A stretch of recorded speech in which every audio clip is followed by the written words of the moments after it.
Bonjour à tous, je vous espère bien en forme. Nous continuons notre méditation à approfondir le corps mystique du Christ. Nous avons vu tout au long de la semaine passée que nous sommes tous un membre du corps du Christ et c'est ça qui forme le corps mystique du Christ. Aujourd'hui, le Seigneur vient s'identifier à chacun d'entre nous. Que le Christ est chacun d'entre nous qui sommes chrétiens. C'est-à-dire, il vit ce que nous vivons.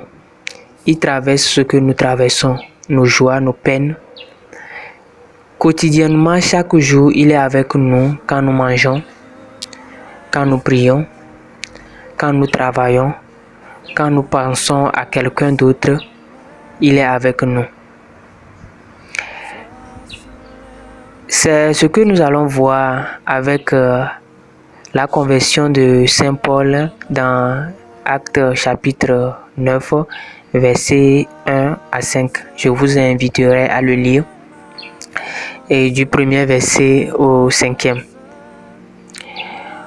Paul change totalement de vie quand il prend conscience de cette identification de Jésus en chacun d'entre nous, d'entre les chrétiens qu'il persécute. Mon frère, ma soeur, est-ce que toi aussi tu prends conscience que Jésus, il vit, qu'il s'identifie vraiment avec chacun de nous, qu'il s'identifie avec toi? Vraiment, quand je médite vraiment sur la conversion de Paul, je pose vraiment la question à savoir qu'est-ce qui a fait changer Paul d'un coup? Lui qui était en chemin pour encore arrêter les chrétiens, tout d'un coup, quand il a entendu la voix du Christ, il a changé. Mais je pense que c'est de voir ce mystère devant lui, que les chrétiens, tous les chrétiens qu'il persécute, qu'ils s'identifient avec Jésus.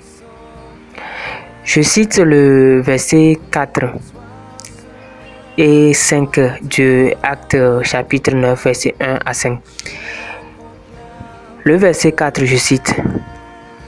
Paul tomba par terre et il entendit une voix qui lui disait « Saul, Saul, pourquoi me persécutes-tu » À cette question, je pense que Paul serait étonné. Mais Seigneur, je ne te persécute pas. Alors Saul pose la question. Il leur répondit, qui es-tu, Seigneur? Le Seigneur lui dit, je suis Jésus que tu persécutes. Vraiment, mon frère, ma soeur, je vous invite à croire que le Christ s'identifie à chacun d'entre nous. Dans ce moment de crise, le Christ est toujours avec nous. Je finis avec ce partage. J'ai un frère et mon frère direct qui me suit directement. Et des fois, quand tu le vois, tu vas penser que c'est moi et vice-versa. Et souvent, et les gens disent que si tu ne sais pas, et tu as une dette avec quelqu'un, si on te voit ton frère, on va l'attraper parce qu'ils vont penser que c'est toi.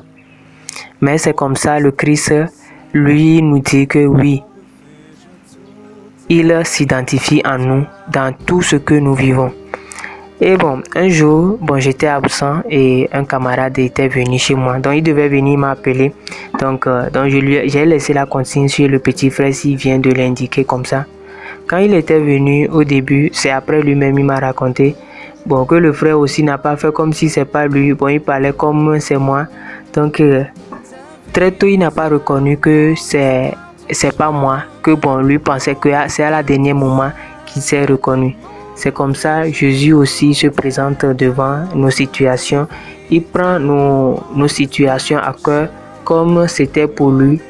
Alors, mon frère, ma soeur, en ce jour, confions toutes nos intentions à Dieu à notre Seigneur qui est avec nous. Bonne prière et bonne méditation.